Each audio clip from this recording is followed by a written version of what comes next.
పెద్దపేగు cancer ప్రమాదంలో యువత వారికే ఎందుకంటే ప్రపంచవ్యాప్తంగా క్యాన్సర్ కేసులు ప్రతి ఏడాది వేగంగా పెరుగుతున్నాయి. మధ్య వయసు వారు కాదు, యువత కూడా క్యాన్సర్ బాధితులుగా మారుతున్నట్లు తాజా పరిశోధనలో వెల్లడైంది. ముఖ్యంగా మహిళల కంటే పురుషులే ఎక్కువగా ఈ పెద్దపేగు క్యాన్సర్ బారిన పడుతున్నారు. పెద్దపేగు లేదా పురుషనాళంలో వచ్చే క్యాన్సర్ను పెద్దపేగు క్యాన్సర్ లేదా కొలోన్ క్యాన్సర్ అంటారు. 50 ఏళ్ల లోపు వారు ఎక్కువగా ఈ క్యాన్సర్ బాధితులుగా మారుతున్నారు.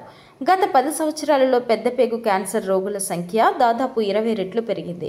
ఆహారపు అలవాట్లు, జీవనశైలి సరిగ్గా లేకపోవడం ఇందుకు కారణమంటున్నారు నిపుణులు. పెద్దపేగు క్యాన్సర్ లక్షణాలు ప్రారంభ దశలో గుర్తించడం కష్టం. సాధారణంగా మలబద్ధకం, అతిసారం, మలం రంగులో మార్పులు, మలంలో రక్తం, పురుషనాళం నుంచి రక్తస్రావం, కడుపు ఉబ్బరం, తిమ్మిరి, పొత్తి కడుపు నొప్పి వంటి లక్షణాలు కనిపిస్తాయి. ఈ లక్షణాలు ఏవైనా సరే 1 లేదా 2 వారాల కంటే ఎక్కువగా ఉంటే వైద్యుడిని ఖచ్చితంగా సంప్రదించాలి. అలసట, బలహీనత, బరువు తగ్గడం, నెల కంటే ఎక్కువ కాలం మలంలో మార్పులు, పేగులు నిండుగా ఉన్న భావన, వాంతులు కూడా వీటి లక్షణాలే.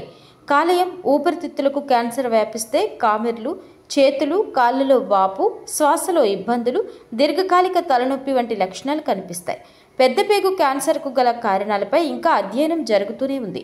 పేగు సంబంధిత వ్యాధుల వల్ల వంశపారపర్యంగా వచ్చే అవకాశం ఉంది.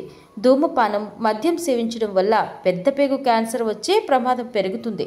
అధిక కొవ్వు, క్యాలరీలు, తక్కువ ఫైబర్ ఉన్న ఆహారం పెద్దపేగు క్యాన్సర్కు కారణం కావచ్చు. వీటి వల్లే క్యాన్సర్ వస్తుందని చెప్పలేం, కానీ వీటి వల్ల వచ్చే ప్రమాదం ఎక్కువ. ఒక పరిశోధన ప్రకారం ఫాస్ట్ ఫుడ్ ఎక్కువగా తినేవారికి అవకాశం ఎక్కువ.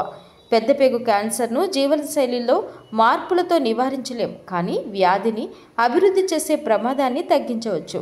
రెడ్ మీట్కి, ప్రాసెస్ చేసిన ఫుడ్స్కి దూరంగా ఉండాలి. మొక్కలు ఆధారిత ఫుడ్స్ తీసుకోవడం మంచిది. ఫ్యాటీ ఫుడ్స్ తగ్గించడం, వ్యాయామం చేయడం, మధుమేహాన్ని కంట్రోల్లో ఉంచుకోవడం, బరువు తగ్గడం, స్మోకింగ్, డ్రింకింగ్, వ్యసనాలకు దూరంగా ఉండడం వల్ల ఈ క్యాన్సర్ అదుపులో ఉంటుంది. నెలకు 1 లేదా 2 సార్లు ఫాస్ట్ ఫుడ్ తినడం వల్ల ఎలాంటి ఇబ్బంది ఉండదు, కానీ వారానికి 2-3 సార్లు ఫాస్ట్ ఫుడ్ తినే అలవాటు ఉంటే మాత్రం దీనిని మానుకోవాల్సిందే.